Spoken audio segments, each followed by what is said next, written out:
Dr. Victor Lyons. Estamos hablando del curso Enseñando la Biblia. Hoy día vamos a aportar a documento contextual y exégesis. Y vamos a hacer la parte bíblica, el pasaje y justo en cómo se mira un pasaje bíblico. Quizás ustedes ya han tenido el curso, la hermenéutica, o quizás no lo han tenido. Yo voy a hablar un poco sobre la hermenéutica para los que quieren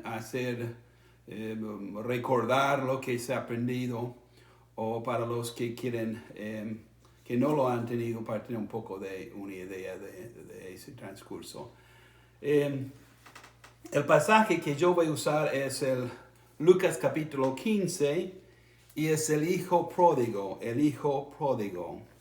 Ahora, vamos a seguir Howard Hendricks. Estamos leyendo uno de sus libros, se llama Enseñando para cambiar vidas. O sea, enseñar como un maestro cristiano es más que solamente tener conocimiento bíblico, aunque es importante el conocimiento bíblico. Es importante que se sabe quiénes son quiénes y qué hicieron y cómo intervino Dios y qué decía Dios y cómo es Dios, ¿no? Pero vamos a usar un poco el trabajo de Howard Hendricks. Ahora, hay un libro, está en inglés, Living by the Book. Yo creo que también está en castellano, pero no recuerdo el título, pero es el arte y la ciencia de leer la Biblia, y voy a tomar algunos conceptos de él, que son conceptos generales de los 3 pasos de la interpretación bíblica. El primer paso, voy a dar los 3 pasos, después vamos a analizar cada paso. Los 3 pasos es observación, observar, interpretar, la interpretación, y la aplicación. Observación es ver el texto solo, ver qué dice el texto, cómo es el texto. Interpretación es buscar lo desconocido en el texto bíblico. En esa situación se necesitan los recursos como un diccionario bíblico, concordancia. La aplicación es hacer el texto, el pasaje bíblico, relevante para el día de hoy. O sea, ¿para qué sirve este pasaje para la persona hoy en día? ¿Cómo podemos nosotros aplicar a nuestras vidas algún principio universal que se encuentra en el texto? Ahora, voy a leer el pasaje, nuestro texto, y usted está leyendo textos de el Nuevo Testamento, el Antiguo Testamento, si está tomando el taller, y quiero mostrar. También dijo: un hombre tenía 2 hijos, y el menor de ellos dijo a su padre: Padre, dame la parte de los bienes que me corresponde, y le repartió los bienes. No muchos días después, juntándolo todo, el hijo menor se fue lejos a una provincia apartada, y allí desperdició sus bienes viviendo perdidamente. Y cuando todo lo hubo malgastado, vino una gran hambre en aquella provincia, y comenzó a faltarle. Y fue y se arrimó a uno de los ciudadanos de aquella tierra, el cual le envió a su hacienda para que apacentase cerdos. Y deseaba llenar su vientre de las algarrobas que comían los cerdos, pero nadie le daba. Y volviendo en sí dijo: ¿cuántos jornaleros en casa de mi padre tienen abundancia de pan, y yo aquí perezco de hambre? Me levantaré e iré a mi padre y le diré: Padre, he pecado contra el cielo y contra ti. Ya no soy digno de ser llamado tu hijo. hazme como a uno de tus jornaleros. Y levantándose, vino a su padre, y cuando aún estaba lejos, le vio su padre, y fue movido a misericordia, y corrió, y se echó sobre su cuello, y le besó. Y el hijo le dijo, Padre, he pecado contra el cielo y contra ti, y ya no soy digno de ser llamado tu hijo. Pero el padre dijo a sus siervos, sacad el mejor vestido y vestidle, y poned un anillo en su mano y calzado en sus pies. Y traed el becerro gordo y matadlo, y comamos y hagamos fiesta. Porque mi hijo muerto era y ha revivido. Se había perdido y es hallado. Y comenzaron a regocijarse. Y su hijo mayor estaba en el campo. Y cuando vino y llegó cerca de la casa, oyó la música y las danzas. Y llamando a uno de los criados, le preguntó qué era aquello.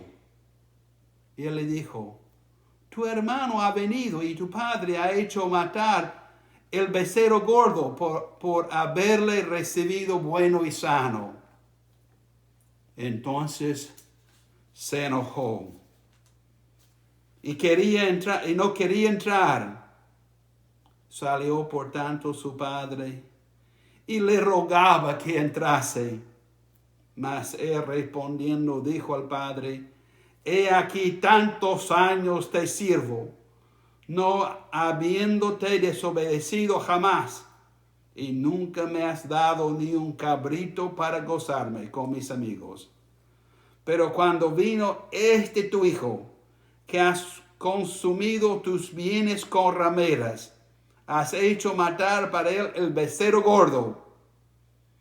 Él entonces le dijo, hijo, tú siempre estás conmigo, y todas mis cosas son tuyas. Mas era necesario hacer fiesta y regocijarnos, porque tu hermano era muerto y ha revivido. Se había perdido y es hallado. Ahora, vamos a ver cómo los 3 pasos nos ayudan. El primer paso es observación. El segundo paso es interpretación. Y el tercer paso es hacer relevante el pasaje para hoy en día. Ahora, vamos a hacer algunas cosas fuera del pasaje para escuchar a Hendricks, y también yo quiero aportar un poco sobre el estudio de la Biblia. Hendricks nos dice por qué algunos no estudian la Biblia. Y yo voy a agregar un par de cosas más. En primer lugar dice, la Biblia, algunos dicen, la Biblia no funciona para mí. Quizás es útil para algunas personas, pero no para mí. Eso es un concepto postmoderno, aunque Hendricks no lo dice. Pero a mi experiencia así es. Quizás a su experiencia es otra cosa. Casi como si no hay experiencias compartidas ni universales. Pero sí hay. Pero esa postura está diciendo, mi experiencia no me sirve, no me funciona la Biblia. Una segunda razón que algunos no leen la Biblia, ellos dicen, no sé cómo leer o estudiar la Biblia. Me hace muy difícil cuando lo leo, no lo entiendo nada. Número 3, algunos dicen, aunque a veces es un creyente, no es un no creyente, a veces es un creyente, soy laico, no puedo entenderlo. Dependo del pastor, a veces dice sacerdote, no el padre, para la información religiosa. Es decir, bueno, la Biblia es cosa del sacerdote, es cosa del pastor, y yo escucho nomás a la interpretación y lo que me dice él o ellos. 4. No tengo tiempo, estoy muy ocupado. Ahí se está dando la Biblia con una prioridad muy menor, inferior. 5. No me interesa la Biblia, es algo muy aburrido. Yo leo la Biblia, no, está muy aburrido. Yo quiero hacer algo que me entretiene más. Ahora, yo quiero agregar dos cosas, razones que personas no leen la Biblia. Uno dice, no estudio la Biblia porque la miro como otros textos antiguos sagrados y los veo muy poco válidos hoy. No son relevantes hoy. Son parte de un grupo de textos sagrados de la antigüedad. En su tiempo quizás ayudaba, pero hoy día ya no nos ayudan. Es ahora mi segunda razón, la segunda razón que algunos no leen la Biblia. En la Biblia se promueven la violencia, el abuso de la mujer y otros temas que se rechazan hoy en día, la esclavitud, por ejemplo. Mejor ignorar la Biblia, ya está fuera de modo y no nos ayude. Estas son 7 razones los cuales no está relevante los pasajes de la Biblia, los libros de la Biblia. Ahora, este estudio que yo tengo voy a poner imprimirlo también ahí para que usted pueda ver un attachment, un agregado ahí, y usted puede imprimir y tener esta lista. Ahora, Hendricks dice, ¿por qué estudiar la Biblia? Y dice, es una ayuda para el crecimiento del creyente. Y eso es cierto. ¿Cómo vamos a crecer si no estamos estudiando la Biblia? Estamos tratando de ver cómo se hace en cualquier tipo de campo que uno quiere salir adelante. Hay que escuchar los expertos, las informaciones que entregan y seguir. Si está en un deporte, hay distintas técnicas, habilidades que uno tiene que aprender. Y hay que ensayar, hacer la práctica. Ahora, en segundo lugar, es una ayuda para la madurez cristiana. La madurez cristiana.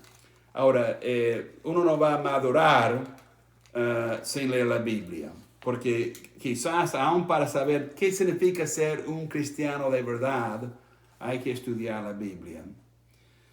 Ahora, yo quiero agregar algunas cosas. Yo no creo que la Biblia es solamente para creyentes o cristianos. De verdad, yo creo que es una ayuda para toda persona. Ojalá que lleguen a ser cristianos. Porque de verdad, si estudian la Biblia y aprovechan algo, si no acepta a Cristo como Señor, si no entrega su vida a través del arrepentimiento y después entregar la fe a Cristo Jesús, no se salva. Ahora, pero es una ayuda para toda persona, creyente o no, porque explica el mundo, la naturaleza de la creación, explica la naturaleza humana, el pecado y otras cosas. Ahora, por ejemplo, para nosotros que somos cristianos, hay 2 leyes que funcionan en el mundo.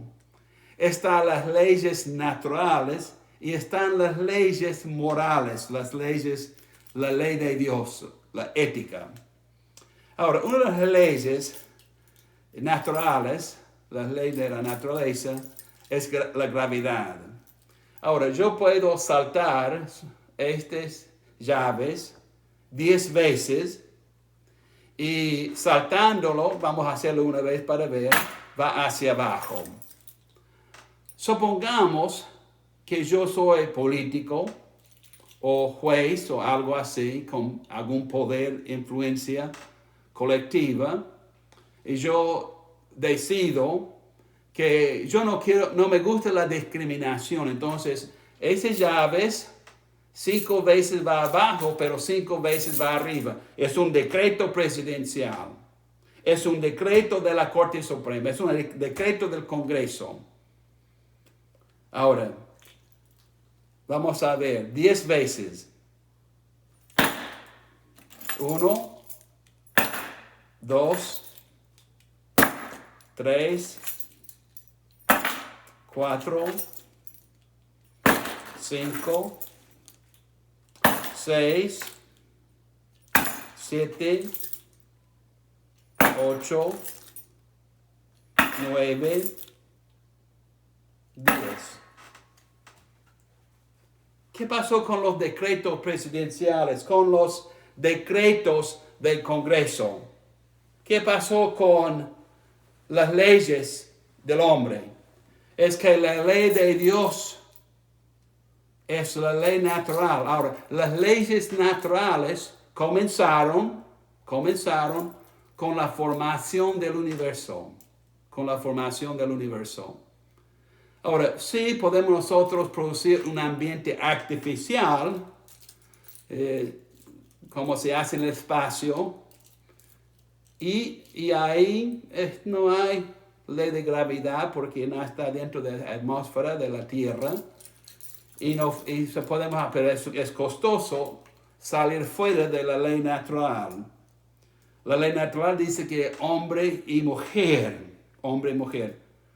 Si se sale fuera a través de operaciones, cirugías, etc., técnicas humanas, son costosos y de verdad hay hombre y mujer. Decretos de la ley presidenciales no han parado la coronavirus. Tenemos que nosotros poner máscara, guardar distancia social, cuidarnos. Esa enfermedad, a pesar de todo lo que hay, y esperamos que pronto hay vacunas. Ya yo he tomado la primera vacuna y tengo una segunda que me va a dar en un mes, gracias a Dios. Y yo voy a tener inmunización hasta 95%. Ya tengo hasta 45% con una vacuna que se llama Moderna. Y esperamos que todos puedan recibir esa dosis. Pero hay leyes naturales que son más allá. La erupción de un volcán. Yo he estado ahí en Ecuador. Cuando se tiembla la tierra, un temblor. Ahí en Chile yo he estado en temblores. Y otro podemos decir inundaciones. Y muchos otros, huracán. Yo he estado en medio del huracán aquí en Georgia, en Estados Unidos. He visto tornados y cuando han pasado cerca de mi casa, hace años atrás, ahí había un tornado por ahí. Ahora, además de las leyes naturales que está con el universo, está la ley moral, la ley ética de Dios. Los 10 mandamientos captan algunos de esta ética. Y la ley de Dios es eterna, es permanente, no se cambia. Y no se puede cambiar de una cultura a otra, es por sobre la cultura la ley de Dios. No robar, no mentir, y otro, no cometer adulterio. Muchas otras cosas hay que se pueden encontrar en listas donde dice acciones prohibidas. Por supuesto, también hay acciones positivas, mostrar misericordia, compasión, amor, cosas hermosas que se habla ahí. Entonces, están aquí, están las leyes. Entonces, cualquier persona que quiere entender el mundo y cómo funciona el mundo, tiene que leer la Biblia y ver de verdad cómo funciona el mundo físico y el mundo real, ético, moral del universo. En segundo lugar, la Biblia afirma valores universales. Por supuesto está el pecado del hombre a través de toda la Biblia. Y hay una revelación progresista por ahí, por supuesto. Pero los valores, las virtudes que están ahí, habla en contra de muchas cosas de hoy. Avaricia, el egoísmo, la violencia, el abuso sexual. Ellas son cosas en que los valores bíblicos estaban en contra. Ahora, entonces, cuando se empieza a leer en la observación la Biblia, se lee el texto en 2 o 3 versiones de la Biblia.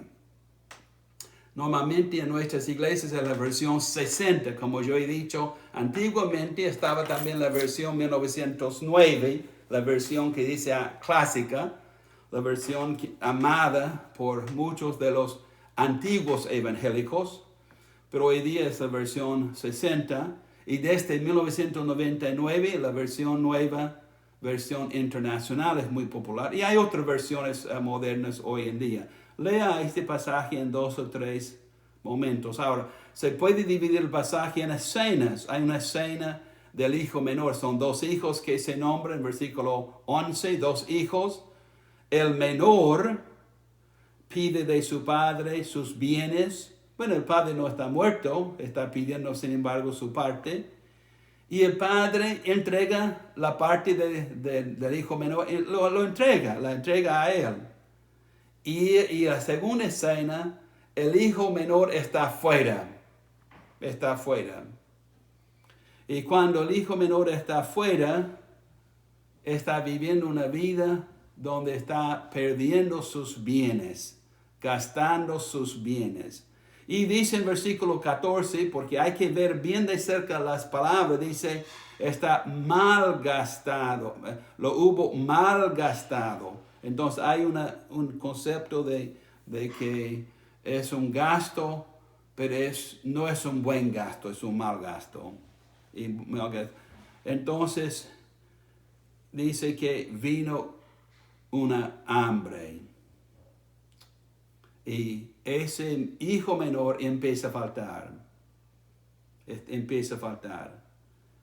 Bueno, se junta con alguien de ahí y el trabajo es trabajo con cerdos. Ya es como jornalero y está trabajando ahí con cerdos.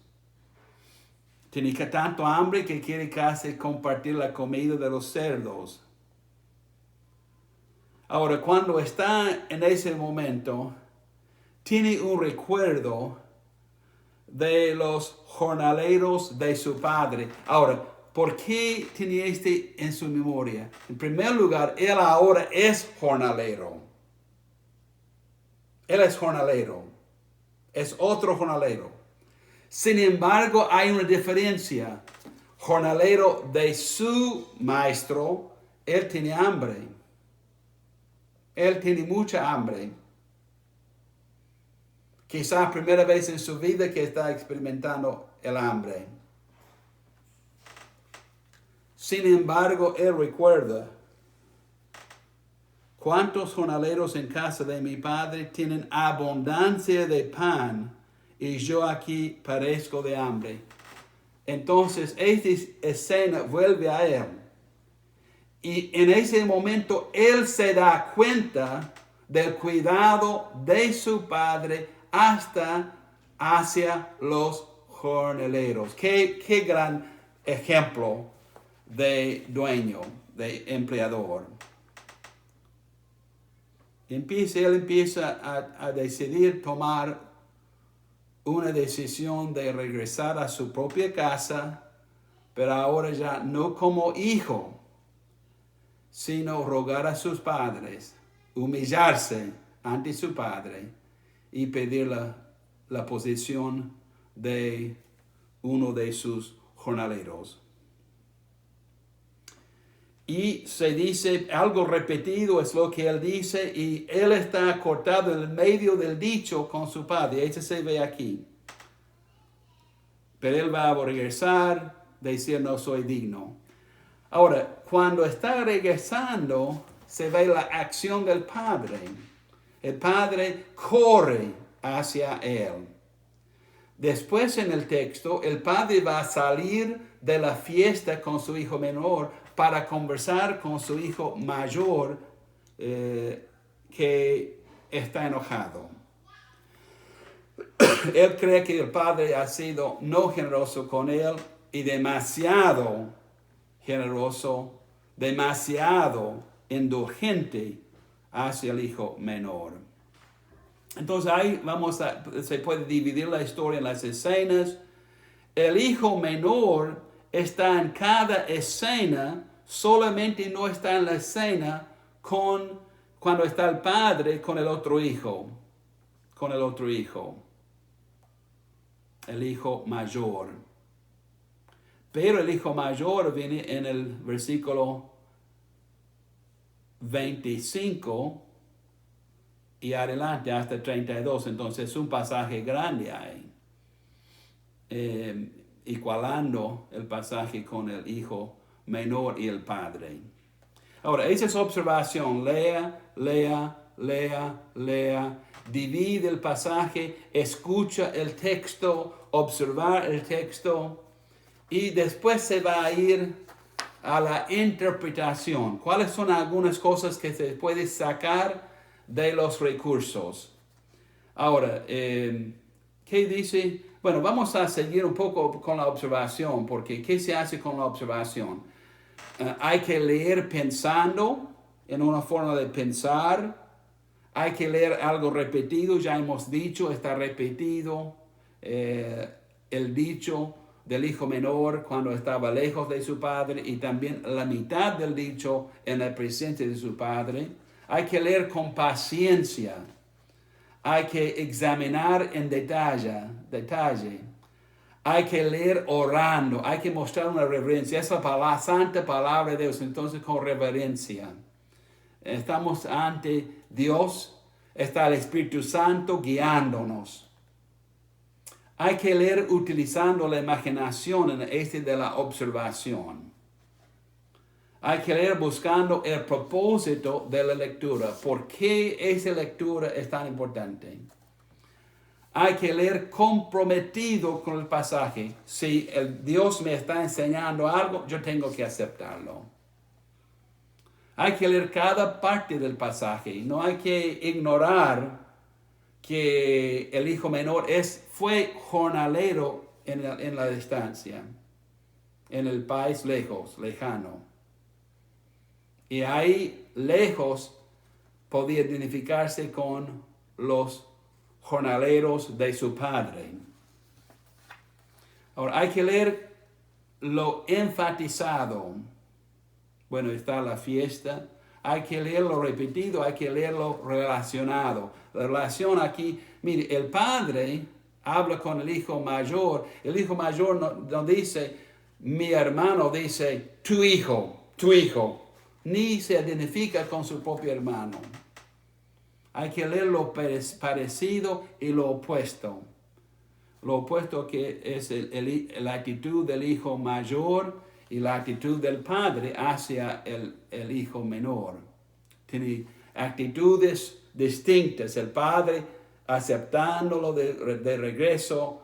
El hijo mayor dice que no lo acepto. Hay que leer lo real, hay que ver eso como una realidad y cómo se puede entender. Entonces la observación es con el texto, se queda meditando, pensando, orando, examinando en 2 o 3 versiones el texto bíblico. Ahora la interpretación, ¿qué significa y qué podemos sacar? Aquí se intenta entender el mundo antiguo. Ahora, aquí en la interpretación, en primer lugar estamos mirando el texto. Se llama estudio inductivo, mirando el texto, ¿qué dice el texto? Ahora, aquí queremos decir honestamente, hay algunas cosas del texto que son un poco extrañas, las cosas, porque es del mundo antiguo, Entonces tenemos que regresar a la antigüedad y construir puentes entre el lenguaje, la cultura, la literatura, la comunicación. Puede causar barreras o algo de texto puede escaparnos. Quizás los primeros oyentes judíos en el tiempo de Jesús podía escuchar y entender algunas cosas que nos puede escapar con las distancias que hay entre ese campo, porque ese es hace 2000 años atrás. Ahora, se usan los recursos de atlas bíblicos, si es un lugar, un lago, es una ciudad donde estaba, un terreno, si es un monte. diccionario bíblico, comentario bíblico, libros de la historia antigua. Por ejemplo, aquí podemos decir que normalmente no se iba a entregar los bienes hasta que uno muere.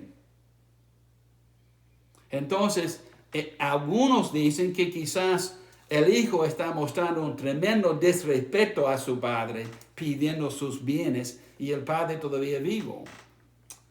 Segundo, que judíos trabajan con cerdos.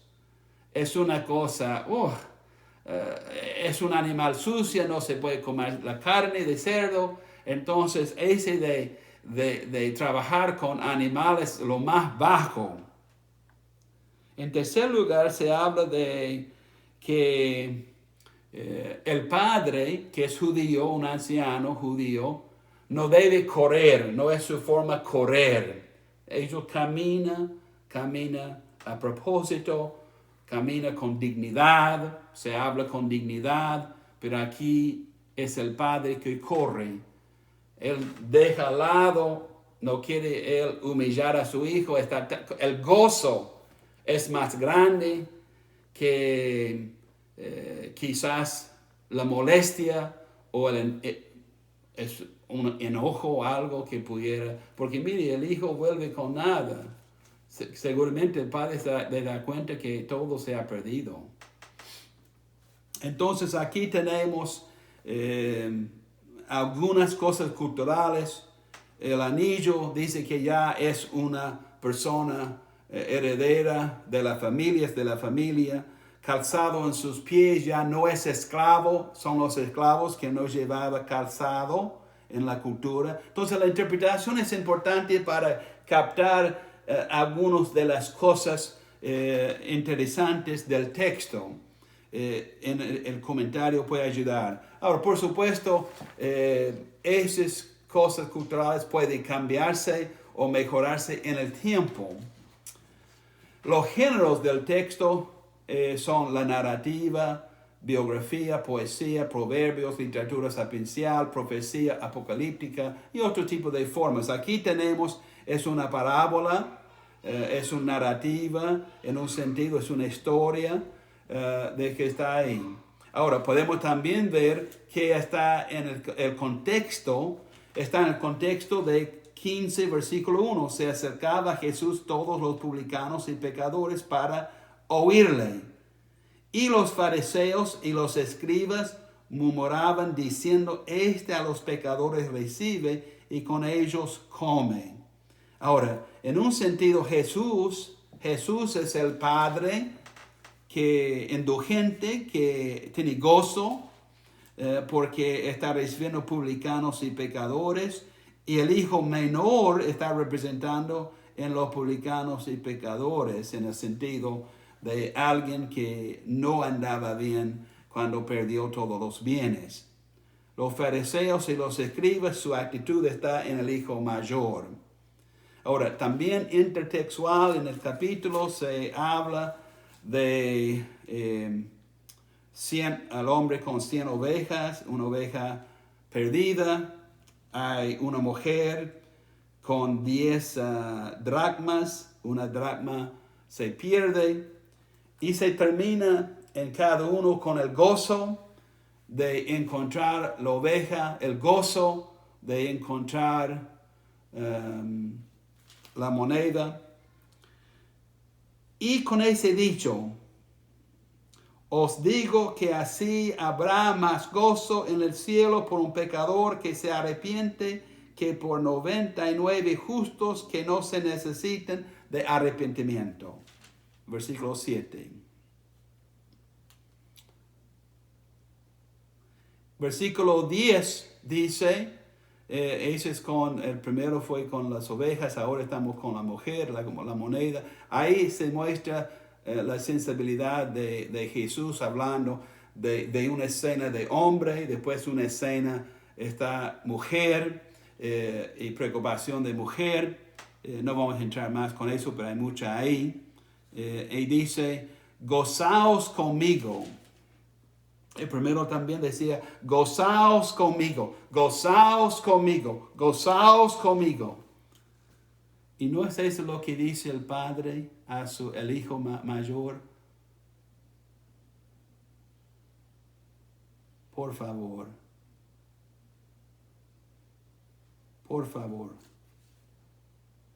venga, tenga gozo. Así os digo que hay gozo delante de los ángeles de Dios por un pecador que se arrepiente.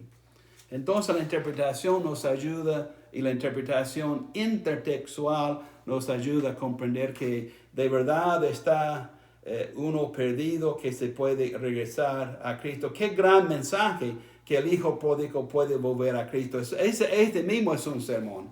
Pero además que los que estamos en la iglesia, los que estamos ahí pueden escuchar y ver el gozo que tiene Dios en eso. También en la interpretación se habla de la retórica, cómo se habla. Ahora, por fin está la aplicación. ¿Es relevante el pasaje para el día de hoy? Bueno, es relevante, aunque fuese solamente para decir, la persona perdida puede encontrarse en Cristo. No importa la distancia de Dios, no importa los problemas que hay, no importa el daño y que uno se siente solo, está siempre Dios esperando. Está la cara de Jesús con el gozo de publicanos, pecadores que llegaban a Él, como el gozo de un padre recibiendo de nuevo el hijo menor. Ahora, ¿cuáles son los 4 pasos de aplicación? Entender el texto, hemos hablado. Conocerte a uno mismo. ¿Cuál es mi experiencia? ¿Soy una persona dispuesta a recibir personas en la iglesia de verdad? No que llegan y algunos que son mejores voy a recibir, pero estoy dispuesto a recibir todos los que llegan. No importa si tiene o no tiene dinero, no importa si es pobre, rico, no importa. Entonces mi experiencia, meditar sobre la palabra. No solamente leer, ¿Qué está ahí? ¿Qué me está diciendo Jesús? En primer lugar está enseñando, tratando de llegar a los fariseos y los escribas, pero están sus discípulos y los discípulos y la multitud está escuchando a Jesús. Oh fariseo, oh escriba, escucha. Sino discípulos, por favor, escuchen. Multitud escucha. Ahora, hay 9 preguntas que se puede hacer de aplicación. ¿Hay un ejemplo para seguir? Bueno, el ejemplo es el ejemplo de Jesús, el ejemplo del Padre, de recibir el perdido. Hay un ejemplo para seguir. Hay un pecado para evitar, no malgastar los bienes. No estar enojado y rechazar a una persona que se ha cambiado. Hay una promesa para reclamar. Bueno, la promesa es que hay gozo en los cielos, ¿no? O sea, algunas cosas hay más que dos preguntas que se pueden. Hay una oración para repetir. Hay un mandato para obedecer. Mira, a mí me gusta cuando dice aquí, y volviendo en sí, hermanos, hermanas, es tiempo que nos despertamos. Tenemos que volvernos en nosotros. Hay que llegar, como dice, volviendo en sí, que nos damos cuenta que cómo estamos. Hay un mandato para obedecer. Hay una condición para cumplir. Hay un versículo para memorizar. Hay un error para apuntar. Bueno, error aquí. Se termina todo el pasaje, la parábola, con el hijo mayor pensando si iba a entrar o no. El último versículo, 32, está el padre rogando a su hijo mayor. Y se termina ahí. Nosotros no sabemos si entró el hijo mayor o nunca entró ahí. Porque Jesús quiere dejarlo ahí para que el oyente, el fariseo, escriba, sus discípulos, alguien en la multitud que escucha y responde. Hay un desafío para enfrentar y hay muchas otras preguntas posibles. Ahora se pone en práctica el principio universal. Ahí es de aceptar la persona que llega, que regresa a Dios. Para lograr la transformación de la persona, muchas veces se obra en el campo del discipulado, la madurez cristiana. Dios quiere que a través de este pasaje, que yo voy a crecer en Cristo, que yo voy a madurar. Que el evangelismo, el discipulado, yo puedo tomar un paso más adelante. Una nueva obediencia, una nueva habilidad, una nueva práctica. Que el Señor nos bendiga cuando estamos preparando el contexto y exégesis. Usamos como una parte importante del pasaje ese concepto de la hermenéutica. Muchas gracias.